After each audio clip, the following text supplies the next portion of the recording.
आज बात उस राज्य की जिसे देश का मस्तक कहते हैं। आज बात उस राज्य की जहां चेनाब की कलकल धारा बहती है। आज बात उस राज्य की जहां डल का किनारा सबको अपनी ओर खींचता है।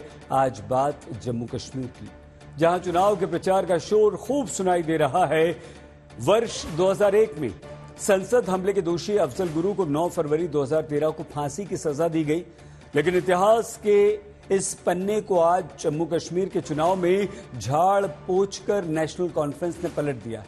इस मुद्दे पर उमर अब्दुल्ला ने ऐसा बयान दिया कि घाटी की आबो हवा अचानक से बदल गई। गांदरबल से नेशनल कॉन्फ्रेंस के उम्मीदवार और कांग्रेस की साझेदार ने ऐसा क्या कहा कि बीजेपी आग बबूला है, लेकिन कांग्रेस बैकफुट पर है। जम्मू कश्मीर में सवाल सिर्फ अफजल के इर्द गिर्द ही नहीं घूम रहा, वहां की स्थानीय पार्टियां उन मुद्दों को कुरेद रही हैं जिसके जख्म से बड़ी मुश्किल से जन्नत उबर पाई है। और इसकी झलक लोकसभा चुनाव में देखने को मिली, जब लोगों ने बढ़ चढ़कर वोटिंग में हिस्सा लिया। लेकिन प्रश्न ये कि आखिर भावनात्मक मुद्दों के दम पर राजनीतिक पार्टियां क्या हासिल करना चाहती हैं? क्या सभी अपने अपने वोट बैंक्स को साधने में लगे हुए हैं? क्या इन मुद्दों से समाज, राज्य और हमारे देश का भला होगा? आज जम्मू कश्मीर चुनाव के सभी पहलुओं पर हम चर्चा करेंगे, लेकिन उससे पहले हमारी ये विशेष रिपोर्ट। इसलिए एग्रेसिव हूं कि जम्मू एंड कश्मीर के पीएको को आप भारत का हिस्सा नहीं मानते हो क्या?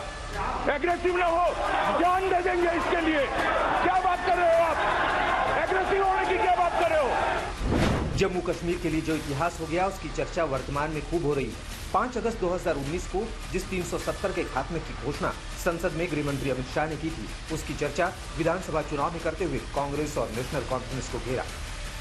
पहली बार 2 संविधान नहीं, भारत के संविधान जिसको बाबा साहेब आम्बेडकर ने बनाया, इसके नीचे हमारा वोटिंग होने जा रहा है। ये जो चुनाव पहली बार 370 की परछाई से बाहर निकल रहा है, इसका चमत्कार हमने लोकसभा चुनाव में देखा है।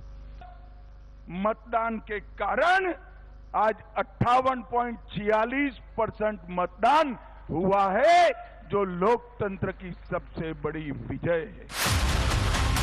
अमित शाह यही नहीं रुके, उन्होंने राहुल गांधी और उमर अब्दुल्ला को चुनौती दे डाली और जनता के बीच उम्मीदों की लकीर भी खींची।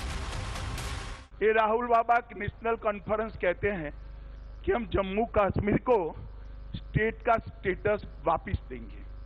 अब मैं यहाँ अब्दुल्ला साहब और राहुल बाबा को पूछना चाहता हूं कि भैया आप कैसे वापस दोगे, बताओ तो। कौन वापस दे सकता है? बड़ा जोर से बोलो, कौन दे सकता है? कौन दे सकता है? ये क्या आप जम्मू कश्मीर की जनता को मूर्ख बना रहे हो भाई? सब में अकल है, वो भारत सरकार ही दे सकती है, मोदी जी ही दे सकते हैं। जम्मू कश्मीर में नेशनल कॉन्फ्रेंस के साथ कांग्रेस का गठबंधन है, लिहाजा अमित शाह की चुनौती का जवाब कांग्रेस ने दिया। मेरा सवाल अमित शाह जी से, जब पुनर्राज्य बनाना ही था तो बने बनाए राज्य का स्तर क्यों गिराया गया? क्यों राज्य से वो केंद्र शासित प्रदेश क्यों बनाया गया जब राज्य? इसीलिए आपकी बात पे कोई विश्वास नहीं करता अमित शाह जी। आप बोलते कुछ हैं, करते कुछ हैं। मेरा सीधा सवाल आपसे कि आपने पूर्ण राज्य का दर्जा देकर राष्ट्रपति शासन लगा के केंद्र सरकार जो मदद करना चाहता कर लेता। जम्मू की रैली में अमित शाह ने आतंकवाद के मुद्दे पर विपक्ष पर निशाना साधा। ये पत्थरबाजी और आतंकवाद में जो लोग लिप्त है, उनको जेल से छोड़ना चाहते हैं। उनका मकसद है उनको छोड़ दो और हमारे जम्मू क्षेत्र, पूंछ, राजौरी, जहां शांति है वहां आतंकवाद आए। हम पाकिस्तान से बात करेंगे। आज मैं कहकर जाता हूं, जब तक शांति नहीं होती, पाकिस्तान से कोई बात नहीं होगी। यानी बीजेपी जम्मू कश्मीर में उन्हीं मुद्दों पर जोर दे रही है जो जमीन पर अपना चुनावी रंग दिखा सके।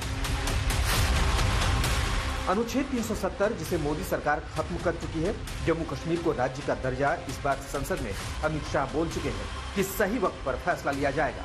आतंकवाद जिसे मिटाने का संकल्प है। पाकिस्तान से बातचीत, जब तक शांति बहाली नहीं, पाकिस्तान से कोई बातचीत नहीं। भ्रष्टाचार, कांग्रेस अब्दुल्ला और मुफ्ती परिवार पर जम्मू कश्मीर को लूटने का आरोप लगा रही है। अमित शाह की इस वार का गांदरबल से नेशनल कॉन्फ्रेंस के उम्मीदवार उमर अब्दुल्ला ने कुछ यूं जवाब दिया। आपके मुतालबे दिल्ली के साथ जिन लोगों ने सौदा किया हुआ है वो हल नहीं करेंगे। और अगर इसका आपको सबूत चाहिए तो कल ही जम्मू में वजीर दाखिला साहब ने प्रेस कॉन्फ्रेंस के दौरान दूध का दूध और पानी का पानी कर दिया। वो वहां पे गिन रहे थे कि किन लोगों के साथ वो कल हुकूमत बनाने के लिए तैयार नहीं है। उनमें कई सारी ऐसी पार्टियां हैं जिनका जिक्र ही नहीं हुआ। हालांकि वोट बैंक को साधने के लिए उमर अब्दुल्ला की पार्टी अपने मैनिफेस्टो में जम्मू कश्मीर में 370 की बहाली का भी जिक्र कर चुकी है। साथ ही अफजल गुरु की फांसी के मुद्दे को भी हवा दे चुकी है।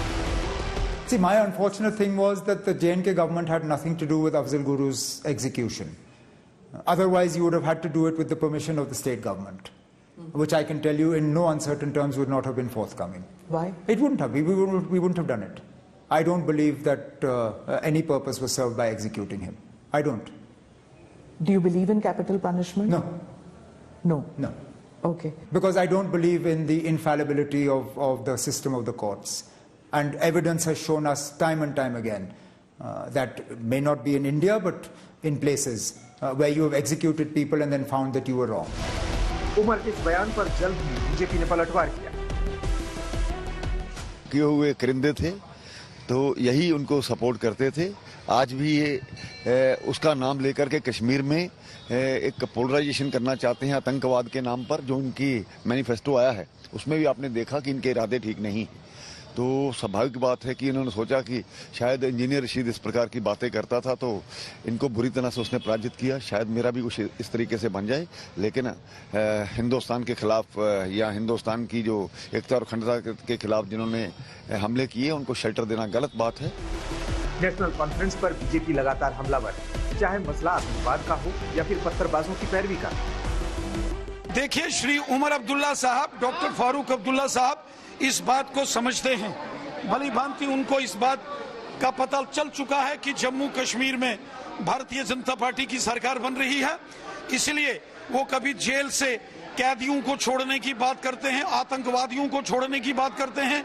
कभी नेशनल कॉन्फ्रेंस वाले जम्मू कश्मीर के अंदर आतंकवाद और पत्थरबाज को बढ़ावा देने वाली ताकतों की पैरवी कर रहे हैं, क्योंकि उनको मालूम है कि उनकी सियासी जमीन खिसक चुकी है और वो इस प्रकार का प्रोपेगेंडा कर रहे हैं। पहले चरण का चुनाव 18 सितंबर को 24 सीटों पर होगी, जबकि दूसरे चरण में 25 सितंबर को 27 सीटों पर मतदान। वहीं 1 अक्टूबर को तीसरे चरण में सबसे ज्यादा 39 सीटों पर जनता वोट डालेगी। 90 विधानसभा सीटों पर जम्मू कश्मीर में ये चुनाव काफी अहम है। 370 हटने के बाद चुनाव होने जा रहा है। ऐसे में विपक्ष के हाथ में भी सियासी हथियार है और बीजेपी के हाथ में भी। लेकिन जनता के हाथ में वोटिंग का जो हथियार है वो किसी का भी भाग्य बना सकती है और पलट सकती है। आज तक